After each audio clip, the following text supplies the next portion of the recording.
या श्वेतपद्मासना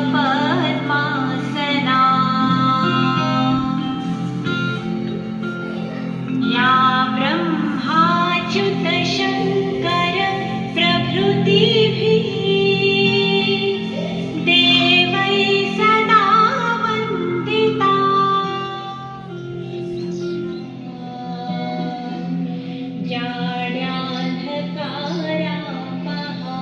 हस्ते स्फाटिकमालिकां विदधतीं पद्मासने संस्थितां वन्दे तां परमेश्वरीं। यहाँ मूल्यांकन है निपुण आकलन का, तो उसके लिए तो सारी सिनेरियो तैयार ही होगी। तो बात है जो बस हाफ ईयरली एग्ज़ाम जो होना है उसके पहले अपना मेन चर्चा यही था कि आप लोग देख लें कि कितना सिलेबस कंप्लीट हुआ है या जितना नहीं हुआ है और कितना जो है गेन कर पाए हैं बच्चे। मतलब सब कुछ तो डिवाइड कर दिया गया है कि दिसंबर तक इतना पढ़ाना है, सारे क्लासों का हो गया है। तो जितना पढ़ाना है दिसंबर तक का जो सिलेबस है उसको देख लीजिए, उसमें हम लोगों ने कितना पढ़ाया तो कितना बच्चे गेन कर पाए हैं। बस ये आत्म मूल्यांकन हो जाएगा सबसे पहले। और जब आप ये जान पाएंगे कि कितना बच्चे सीख चुके हैं तो उसी हिसाब से फिर आप रेमेडियल टीचिंग को जो है ऑर्गेनाइज करेंगे कि क्या क्या चीज़ें सीखनी थी जो नहीं सीख पाए। जो सीख चुके हैं वो तो ठीक है, वो तो सारी चीज़ें अच्छी हो गई हैं। प्लस है जो बची हैं अब उस पर एक हफ्ते उसी पे वर्क करिए। मान लीजिए जैसे कि कक्षा 1 को ही टारगेट करके हम लोग बात करें, अगर मान लीजिए सिखाना था कि 2 अक्षर के साधारण वाक्य बच्चे 1 और 2 की गणित का था, तो पिपराहटा और बचपना था, तो हमने 2 का फिर मैथ्स का हमने लिया है। बताइए। तो हमें जो फ्रेमवर्क दिया गया था समझाने के लिए KWLH, तो हमने जैसा कि मैम ने बताया हमने क्लास 2 का एडिशन मतलब सिलेक्ट किया और बच्चों के संदर्भ में हमने इसको बनाया। तो पहला के था व्हाट आई नो, मतलब हम बच्चों के संदर्भ में जानना चाहते हैं बच्चा क्या क्या जानता है, उसका पूर्व ज्ञान क्या क्या है। तो अगर हम मतलब हर बच्चे से उसका आकलन करेंगे कि पहले से उसे क्या क्या पता है।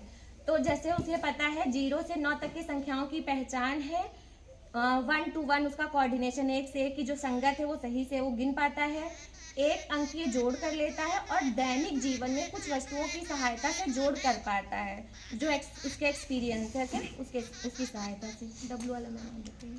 अब दूसरा ये है कि what I want to learn.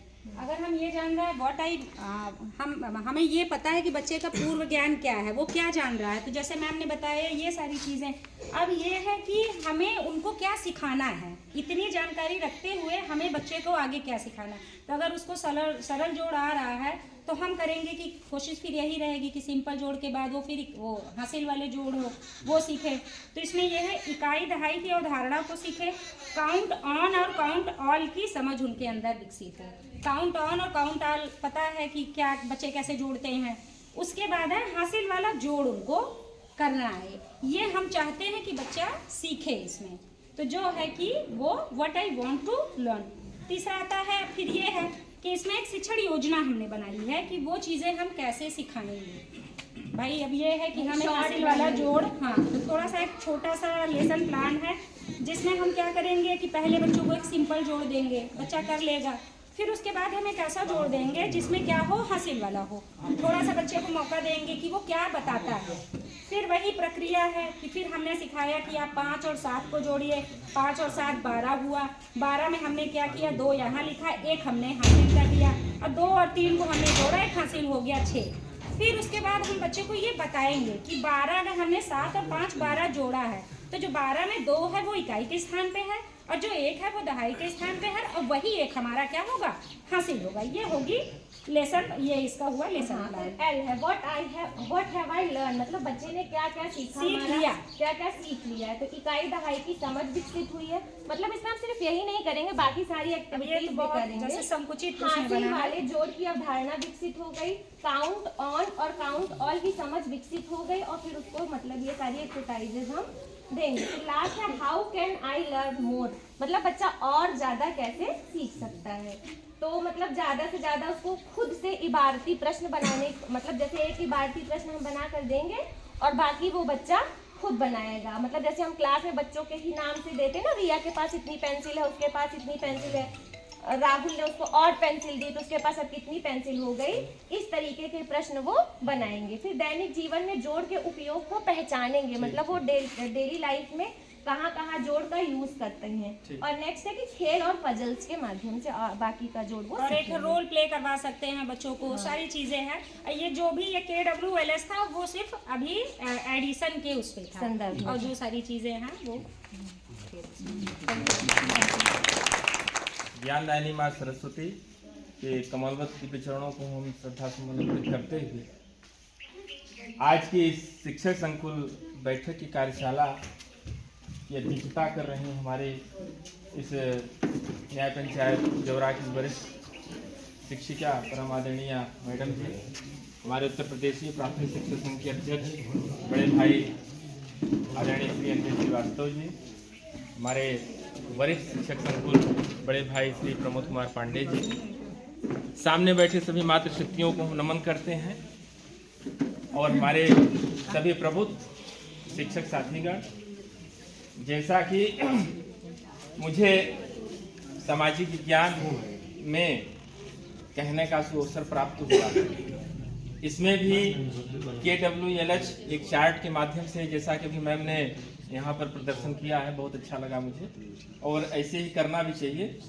तो हम सामाजिक विषय के अंतर्गत आप सभी विज्ञ हैं, प्रबुद्ध हैं, जानते हैं, इसमें कई विषयों समाहित हैं, जिसमें आप इतिहास देख सकते हैं, भूगोल देख सकते हैं, राजनीति शास्त्र देख सकते हैं, और आपदा प्रबंधन जैसा विषय भी इसके अंतर्गत आता है। एक पाठ्य योजना के माध्यम से अगर हम KWLH व्हाट आई नो, मैं क्या जानता हूँ, अगर पाठ्य योजना के माध्यम से प्रकरण में हम बच्चे के सामने हम पर्यावरण रखते हैं कक्षा 7 के अंतर्गत, अगर हम उसको पर्यावरण या भूगोल विषय है जो सामाजिक विज्ञान का विषय माना जाता है, उसके अंतर्गत हम पर्यावरण रखते हैं, और उसमें हम छात्रों को भौगोलिक तथ्यों के बारे में बताएंगे, छात्रों को सामाजिक विज्ञान के बारे में बताएंगे, और छात्रों को इसकी उपयोगिता के बारे में बताएंगे, इसकी क्या उपयोगिता है। और उसके साथ पाठ्य योजना के अंतर्गत आप सभी जानते हैं कि विशिष्ट उद्देश्य भी एक आता है।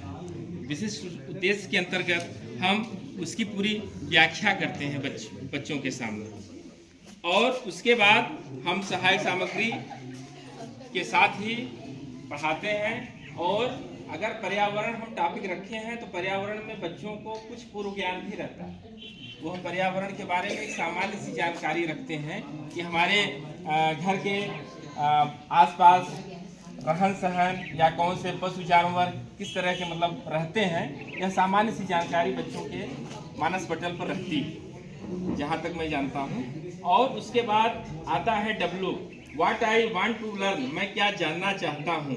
तो मैं बच्चों के बीच में यही रखना चाहता हूँ पाठ्य योजना के माध्यम से कि यदि मैं बच्चों से पूछूंगा कि बेटा बताओ सौरमंडल में कितने ग्रह होते हैं, बच्चे को जो हम बताएंगे कि बेटा 8 ग्रह होते हैं, उसको जानकारी हो जाती है। उसके बाद पूछेंगे हम कि मनुष्य किस ग्रह पर रहता है, उसको भी बताएंगे कि पृथ्वी भी एक ग्रह है। उसके बाद पृथ्वी पर मनुष्य किन किन चीज़ों से घिरा हुआ है, इसको भी हम बच्चों के सामने रखेंगे। तो बच्चा जो है ये जानने के इच्छुक रहता है, मैं क्या जानना चाहता हूँ, बच्चा यह जानता है कि सर ने ये हमको बताया है।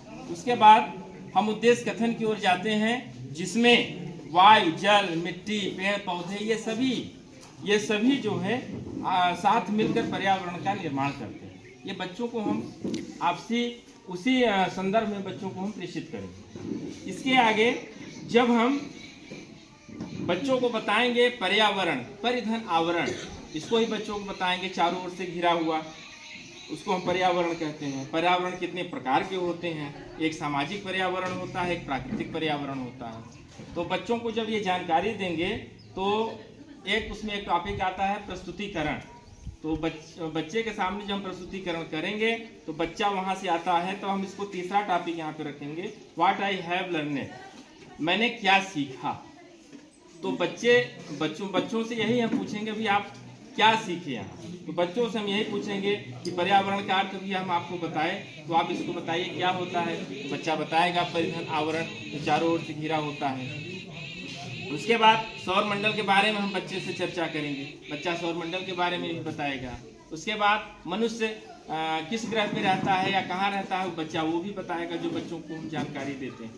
उसके बाद हमारा चौथा स्टेप आता है हाउ, यह चाहता है तो how I can learn more, मैं और कैसे इसको और सीख सकता हूँ। इसको बच्चों को हमको जब बच्चा यहाँ तक टारगेट अपना पूरा कर लेगा तो बच्चे के अंदर ये जिज्ञासा होगी, उसके अंदर यह भाव जागृत होगा कि मैं और आगे क्या जानकारी प्राप्त कर सकता हूँ, क्या सीख सकता हूँ। उसके लिए हम उसमें एक पाठ्य योजना के अंतर्गत लास्ट में एक मूल्यांकन भी एक रहता है, हमारी हेडिंग रहती है।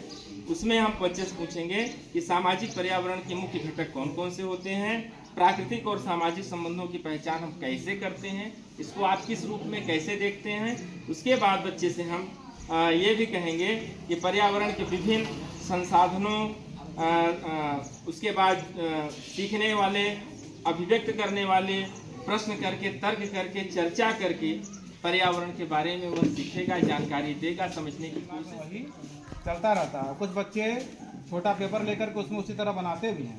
अगर उनको कलर दे दिया जाए, पेंसिल दे दिया जाए तो उस तरह से जैसा हमने कक्षा में बना के रखा है या दिखाया उनको, उसी तरह बनाने का प्रयास भी करते हैं। पहले चूँकि कक्षा के अध्यापक हैं और बच्चे चूँकि आते हैं उससे आंगनबाड़ी से आते हैं, तो उनको सबसे पहले गणित सिखाने से पहले कुछ चीज़ें उनको आनी चाहिए ना। उसको बोलते हैं संख्यापूर्ण अवधारणा, जैसे दूर, पास, छोटा, बड़ा, ये सारी चीज़ें आनी चाहिए। तो बिना इसके हम उनको सिखा नहीं सकते। एक छोटा सा हम आपको बता रहे हैं कि जैसे मैं आया एक दिन तो और बच्चों से, एक बच्चे से मैंने कहा जाइए 10 रुपये दिया, कहा जाइए 2 चाय पानी ले आइए। बच्चा गया वहाँ से 2 चाय ले आया और चाय ले आया तो फिर कहता है गुरुजी बता दोनों में पानी डाल दी के हम कहे यही क्या है, कहे गुरुजी आप तो कहें चाय पानी, तो हम कहे चाय पानी, इसका मतलब इसको अभी जो है संख्यापूर्ण अवधारणा सिखाने के लिए कुछ करना पड़ेगा। तो सबसे पहले हम अपने जो संकुल महोदय हैं उनसे आग्रह करेंगे थोड़ा सा मेरा सहयोग करें। इधर आगे आ जाएं, यहाँ पे जो लोग हैं तुम आगे कहेंगे तो आप आगे जाएंगे, पीछे कहेंगे तो पीछे, ऊपर कहेंगे तो ये ठीक, नीचे कहेंगे ये, और दूर कहेंगे तो ये, पास कहेंगे, ठीक है ना। पहले ये संख्यापूर्ण अवधारणा हमें विकसित करना है, ठीक है। एक बार हम करके दिखा दे रहे हैं बच्चों। आगे, फिर पीछे, दूर, पास, ऊपर, नीचे। अब हम बोलेंगे आपको करना है, ठीक है ना। ऊपर, पास, आगे, उससे वो अलग करेंगे, है ना। तो ये सीखना जरूरी है। तो या कुछ देर देख रहे हैं उसको पैटर्न बनाना ये आना चाहिए। ये कुछ वस्तुएं हैं, इसमें कई रंग की हैं, कलर की है ना। तो बच्चे पहले क्या करते हैं, उनको समूह में अलग करने के लिए करेंगे तो अपना देखेंगे कलर के आधार पे या जो भी उनका गुणधर्म होगा उसके आधार पे अलग करेंगे, ठीक है। तो अब हम अपने सबसे बड़े जो हमारे जो है एक बच्चे हैं कक्षा में, उनसे आग्रह करेंगे कि वो आकर के जो मतलब एक जैसी चीज़ें उनको अलग करें और सब इसी तरह करना है। इसमें सब मिक्स है। अब इसमें से देखिए कई रंग की हैं, अब ये इनके रंग के आधार पे अलग करेंगे।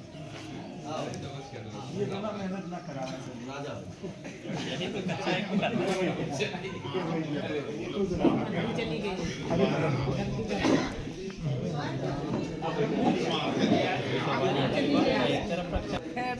इधर करेंगे सब बच्चे देखेंगे।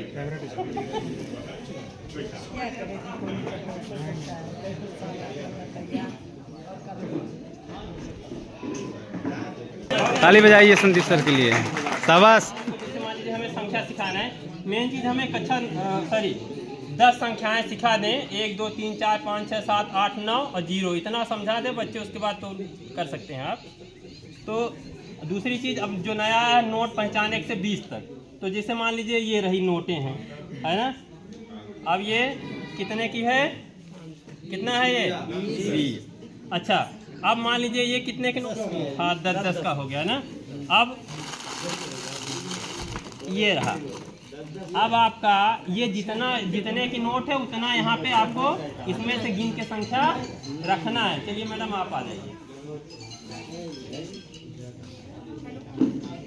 ये हो गया 1 to 1 करस्पॉन्डेंस, जितना है उतना गिन के रखेंगे। दीजिए। हाँ।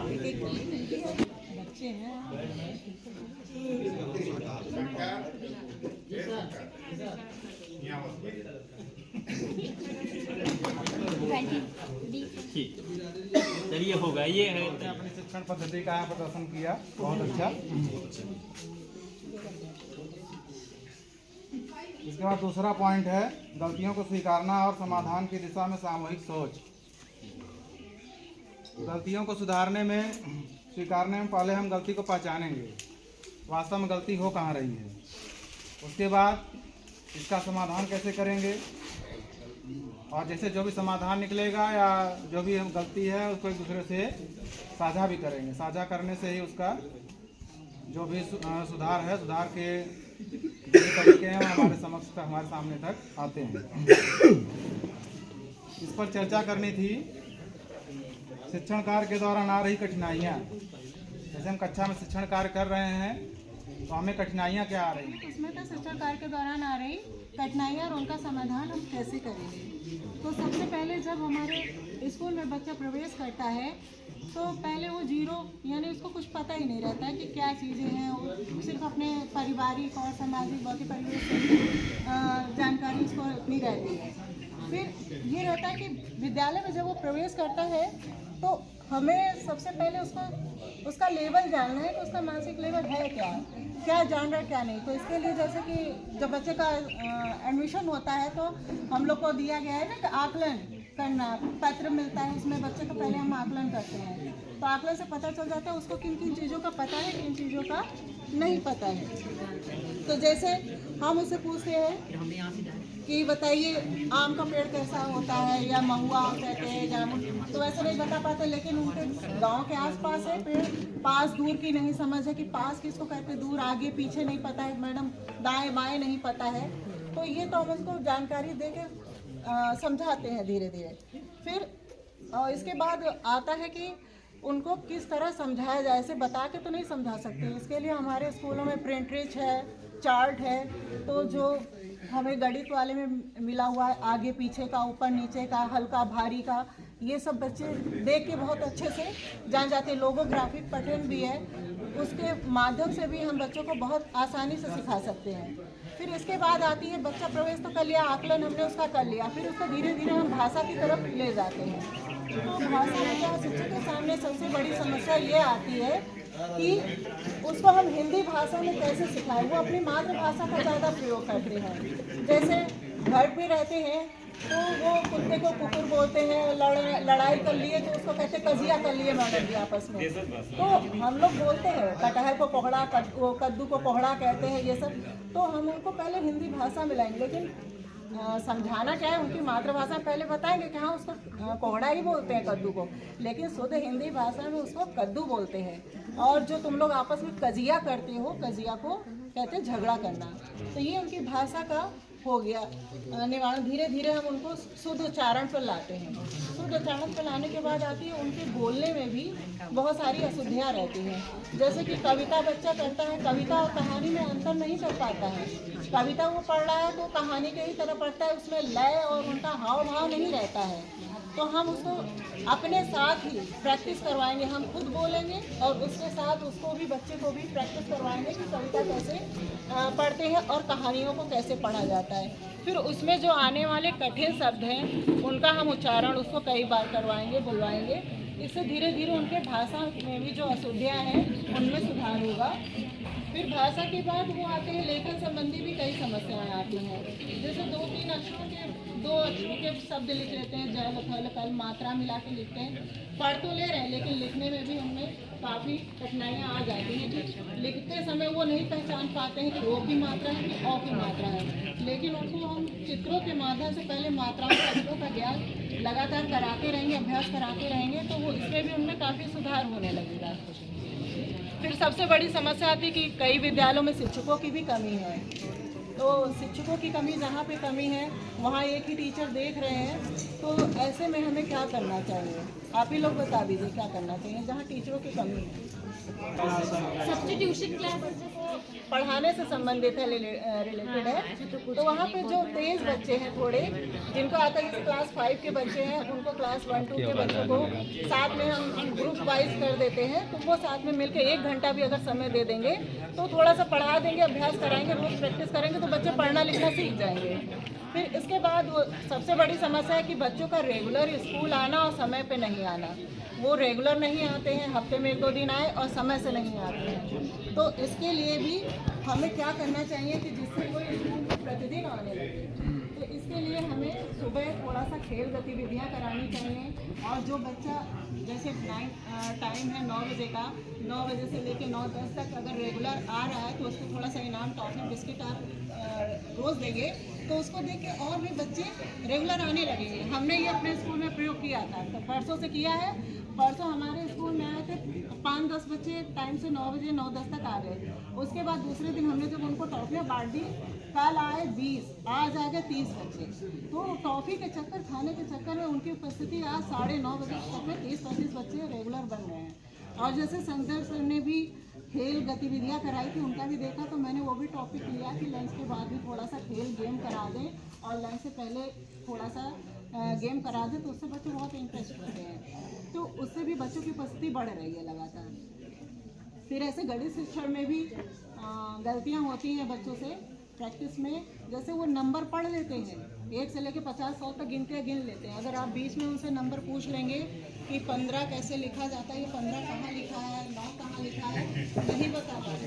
तो इसके क्या है, उनको कंचा कंकड़ जैसे सर ने दिखाया था, कंचा है, कंकड़ है, पत्तियाँ हैं, गिन के उसको लिख नहीं पा रहे, लेकिन उनको एक बार लिख के अभ्यास कराएंगे। लगातार अभ्यास कराना पड़ेगा। अभ्यास करा के और चित्र के माध्यम से कि 5 ऐसे लिखा जाता है, 4 ऐसे लिखा जाता है, वो अभ्यास होगा उनका, तो वो बहुत जल्दी 1-2 महीने के अंदर सीख जाएंगे सारे नंबरों को। इसके लिए गणित के लिए भी हमें मैथ किट मिला हुआ है, चार्ट मिला हुआ है पहले से। अब इसमें दिया है, देखिए गिनतियों का है। अब इसमें मात्रात्मक भी चित्रात्मक भी है। तो अब एक मुर्गी जैसे दे दिया, 1 कंचा दे दिया, तो उसको लिखने के लिए 1 कैसे लिखा जाता है, 2 कैसे लिखा जाता है, 3, ये उन्होंने 10 तक गिनती कर ली है। फिर इसके बाद इन्होंने सोने का भी मतलब बताया, गुब्बारे हैं, सब उड़ गए तो कितना बचा। चित्र देख के बच्चे बहुत जल्दी सीखते हैं। तो आप जितना भी अपने साथ शिक्षण कार्य में TLM का प्रयोग करेंगे, चित्रों का प्रयोग करेंगे, तो बहुत आसानी से बच्चे जल्दी सीखेंगे। और इसी तरह हमारा भाषा में भी है, मेला के बारे में भी पूछे तो बच्चों थोड़ा बहुत बताते, पूरा नहीं, लेकिन उनके सामने जब एक चार्ट आ जाता है तो सारा दृश्य देख के क्या क्या चीज़ें होती हैं, क्या क्या चीज़ें नहीं होती हैं, सब बता देंगे वो एक साथ। जैसे मेले में क्या चीज़ है, आइसक्रीम वाला भी होता है, झूले वाला भी होता है, सर्कस वाला भी होता है, सब देखेंगे। कहीं मैडम गुब्बारे वाला भी है। तो इस तरह थोड़ा सा अभ्यास बच्चों के साथ लगना पड़ेगा हमें, लग के ही तो आराम से सीख जाएंगे बच्चे। धन्यवाद।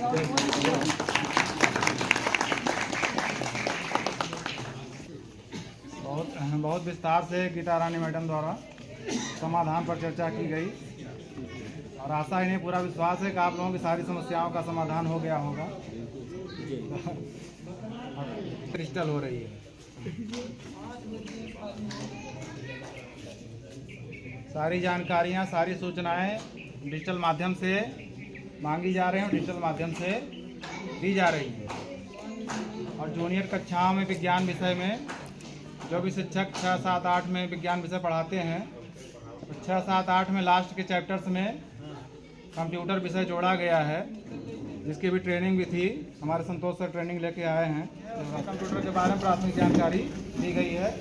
कंप्यूटर में आप कोई फाइल कैसे बनाएंगे, फाइल को सेव कैसे करेंगे, उसका नाम कैसे देंगे, फोल्डर कैसे बनाएंगे, सब फोल्डर कैसे बनाएंगे, ये सारी चीज़ की जानकारी लास्ट के चैप्टर्स में दी गई है। और ये सब चीज़ें आप अपने मोबाइल में भी बना करके बच्चों को दिखा सकते हैं।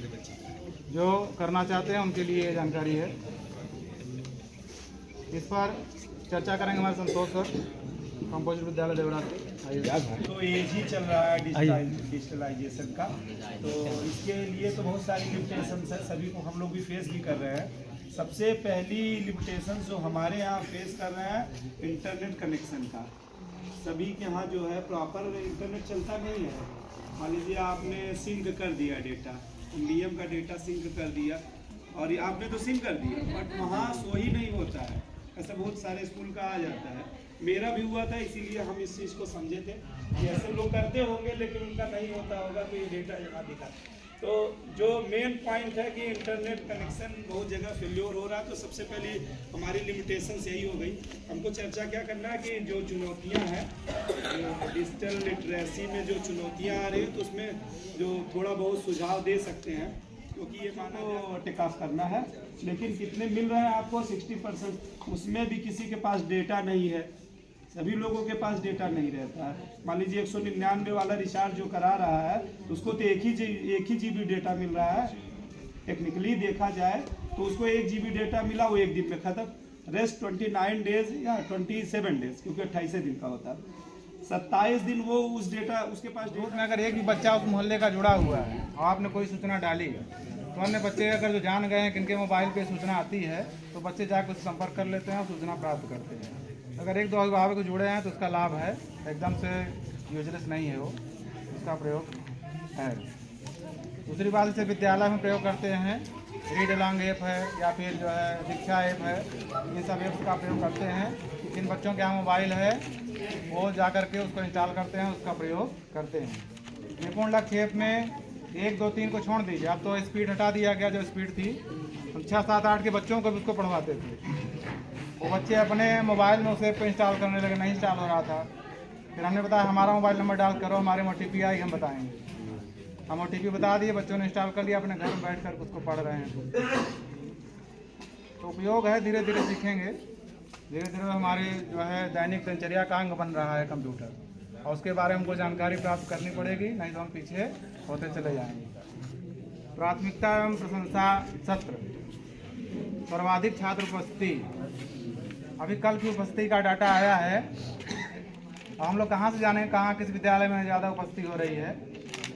तो कल की उपस्थिति का जो डाटा आया है, उसके हिसाब से अपने संकुल में प्राथमिक विद्यालय जेठूपुर खास, जो कि 93% उपस्थिति है 16 तारीख की। तो आप नितिन शर्मा सर उपस्थित हैं, आपका विद्यालय बधाई का पात्र है, और उसमें कारण सभी शिक्षक भी बधाई के पात्र हैं कि 16 तारीख की उपस्थिति 93% थी। उसका 92% पे हैं प्राथमिक विद्यालय नचुना और प्राथमिक विद्यालय देवराडी, जहाँ पर हम सभी बैठे हुए हैं। आप सभी बधाई के पात्र हैं। अब इसके बारे में विस्तार चर्चा करेंगे हमारे शिक्षक संकुल संघर्ष सर, और ये आपको समेकन और धन्यवाद तक लेकर के जाएंगे, वहीं से कार्यशाला का समापन होगा।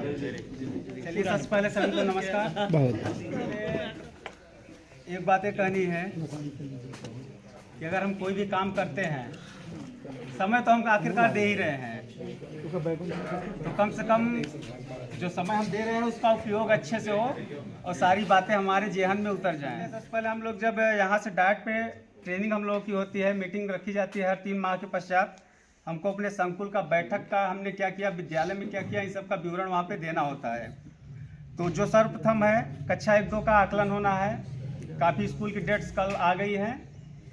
आकलन में आपको सबसे ध्यान रखना है, उपस्थित बच्चे उपस्थित रहेंगे, बच्चों को आप बुलाएंगे। अगर मान लीजिए बाई बाई चांस है तो आपसी यहाँ पे हैं जिन्होंने अगर अपना निपुण विद्यालय के लिए नाम दिया है। अभी हम सभी को पता है कि अगर कक्षा 1 का बच्चा हमारा हिंदी पढ़ ले जाए, अपने जिस परिवेश से बच्चा हमारे पास आता है, तो उसको शायद 5 में हम नवोदय से आगे तक की स्पीड तक पहुँचा सकते हैं।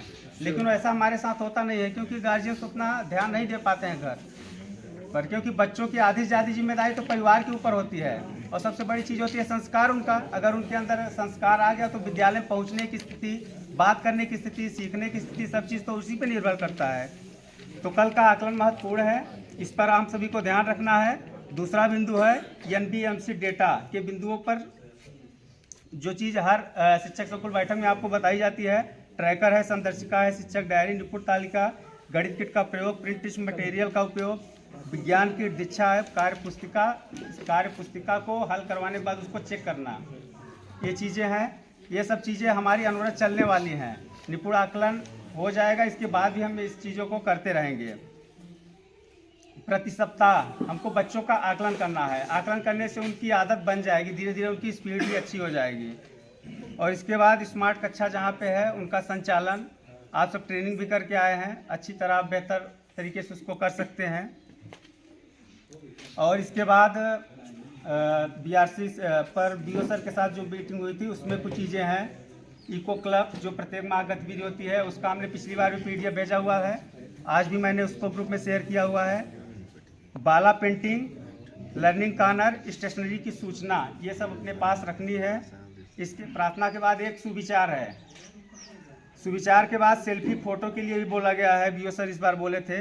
MDM का digital student digital report, school check, जब स्कूल हम बंद करें तो उसको हम चेक कर लें। और समर्थ ऐप पे अटेंडेंस, ये चीज़ BO सर के द्वारा बताई गई है। और प्रतिदिन का कार्य करना है, जैसे हम एक छोटा सा कागज़ का बोर्ड बना लें, उस पर हम प्रत्येक दिन का सुविचार, या तो अगर हमारे पास जैसे सर के पास यहाँ नोटिस बोर्ड है तो इसमें सुविचार लिख सकते हैं। ये चीज़ें हमको प्रतिदिन करना है। ये आपकी जानकारी में होना चाहिए कि शिक्षक संकुल बैठक में ये चीज़ें हमको बताई गई हैं। और इसके बाद डाइट में बैठक से संबंधित कुछ चीज़ें हैं, जैसे हमारे यहाँ काफ़ी विद्यालयों में आंगनवाड़ी केंद्र संचालित हैं। और जितने भी हमारे प्रधानाध्यापक जी हैं उनको ये जानकारी होनी चाहिए कि आंगनवाड़ी में कौन कौन सी किताबें मिली। चलिए ठीक है, ग्रेड 1, ग्रेड 2, ग्रेड 3, मतलब 3 ग्रेड में हमारा वहाँ पे संचालन हो रहा है। 3 से 4, 4 से 5, 5 से 6 कलांकुर जो तीनों ग्रेड के लिए है। इसके बाद चहक 2, चहक 3, ग्रेड 1 के लिए चहक 2 और ग्रेड 3 के लिए चहक 3। 1 के लिए नहीं है, 1 के लिए केवल कलांकुर है, ग्रेड 2 और ग्रेड 3 के लिए। और परिकलन 2, परिकलन 3 ये चल रहा है ग्रेड 2 और ग्रेड 3 के लिए। कलांकुर सभी के लिए है। कलांकुर में कला के चित्र बनाने हैं। और जो आपका चहक है उसमें भाषा संबंधी आपकी छोटी छोटी चीज़ें हैं जो आप बच्चों को, आंगनवाड़ी वाले बच्चों को सिखा सकते हैं उसमें। ये तो हो गई पुस्तकें आंगनवाड़ी के लिए। माताउन्मुखी कार्यक्रम, माताउन्मुखीकरण का कार्यक्रम होता है, उसके लिए 4500 रुपये उनके पास खाते में पहुंच गया है। ये हमको जिले से सूचना मिली है, 4500 रुपये आ चुका है। अगर नहीं आया होगा तो आ जाएगा, ये भी है। 500 रुपये प्रति मीटिंग के लिए आपको उसमें खर्च करने के लिए है। 28 से 30, हाँ, कुल मिला के हर माह का पैसा आएगा। उस 9 महीने का आता है जी, उसमें से कई पार्ट में 28 से 30 तारीख के बीच में आपको बैठक करानी होती है। और इसके बाद गूगल फॉर्म भरना होता है। आंगनवाड़ी के लिए, स्टेशनरी के लिए 3000 रुपये आए हैं। हाँ, यही आया। 3000 रुपये स्टेशनरी के लिए आए हैं। उसको भी आपको स्टेशनरी की लिस्ट आई हुई है, साझा की गई होगी। कक्षा 1 के नोडल से आप पूछेंगे, वो बताएंगे। उनके ग्रुप में चीज़ें सब शेयर की गई हैं। जो जो सामग्री लेना है उनको खरीद कर आंगनवाड़ी को देना है। इसके बाद जहाँ पे लर्निंग कॉर्नर आया हुआ है, लर्निंग कॉर्नर के लिए 8110 रुपये आए हैं। बाला पेंटिंग के 25000 रुपये आए हैं। बाल मेला के 1500 रुपये आए हैं। बाल मेला आप लोगों का बीत चुका है, लेकिन उसका लेखीकरण आप लोग जिन्होंने नहीं किया है वो सब कर लेंगे।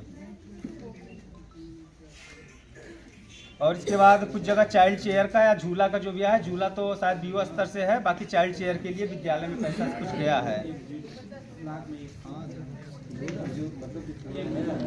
ये चीज़ें डाइट पे हम लोगों से चर्चा की गई थी, उसके लिए हम बता दिए आपको।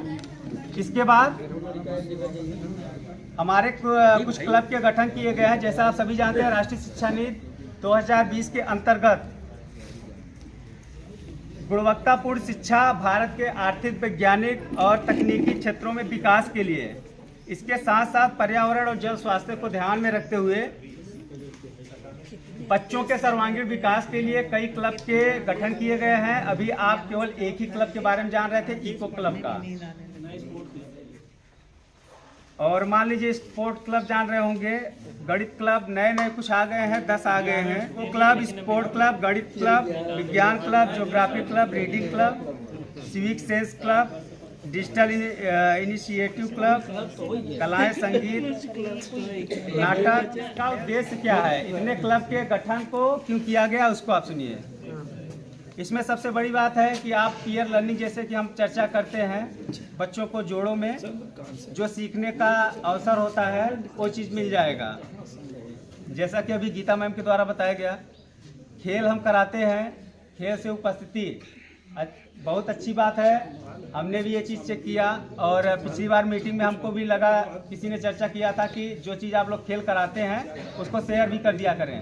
हालांकि हम लोग कोई खेल कराते हैं विद्यालय में तो अपने पास रखते नहीं है, प्रयास ये रहता है कि उसको हर जगह फैला दें। आज हमने 8-10 जो अभी इस साल पूरा जो कराया हुआ था सबको आज भेज दिया था। अभी 4-5 हमारी पेंडिंग में बची है, उसको तैयार करके फिर भेजेंगे। आप लोग कराइएगा, उसको एक एक ही कराइएगा, आप परिवर्तन देखिएगा। अगर उसमें परिवर्तन ना आए तब बताइएगा कि हम लोग केवल फालतू में झूमते हैं, ऐसा कुछ नहीं है। मैं आपको बता दूं, मैं शुरू में देख रहा था, जैसे सुबह बच्चे क्या होता है 4-5 बच्चे 6 बच्चे क्यों लाते। अगर हम खेल शुरू में अगर कर लेते हैं तो हमारे बच्चों की संख्या बढ़ेगी। शुरू में हमारे पास ज़्यादा बच्चे नहीं थे। आप शुरू की वीडियो देखेंगे 15 बच्चे, 20 बच्चे, 30 बच्चे। अभी लास्ट में आप देखेंगे कम से कम उसमें 50-60 बच्चे दिखेंगे आपको। ये सुबह की टाइम का है। सेकेंड टाइम तो अलग खेल हो गया, लेकिन फर्स्ट टाइम जो किया हमने वो अलग था। इसके बाद बच्चे प्रतिभाग कैसे करेंगे, आप उनको पुरस्कृत करिए। 10, 20, 50 रुपए का आप खर्च कर सकते हैं, ऐसा कोई नहीं है। तो उसमें आप बच्चों को पुरस्कार देंगे तो बच्चे ऑटोमेटिक अपने आप दौड़े प्रतिभाग करना चालू कर देंगे। इसके बाद ये जो हमारे क्लब चलाए गए हैं इसमें आपकी बहुत सी चीज़ें आ जाएंगी, जैसे नवाचार है, खेल खोज है, संस्कृत विकसित करना, मित्रता विकसित करना, ये सब चीज़ें उसी के अंदर आ जाएंगी। अब इसमें इको क्लब क्या है, इको क्लब आपको सभी को बता दिया गया है। एक इसमें आपके मुख्य सचिव रहेंगे, इसके बाद 2-2 बच्चों का हर कक्षे से आपका चयन करना है। बाकी जितनी कार्यक्रम क्या गतिविधियाँ करानी है ये सब पूरी PDF में आपको भेज दी गई हैं। इसी प्रकार से स्पोर्ट क्लब है। 2-2 बच्चों को एक टीम लीडर के रूप में तैयार करके और इसके बाद कुछ बच्चों को उसमें शामिल करके इन सब क्लब का आपको गठन करना है।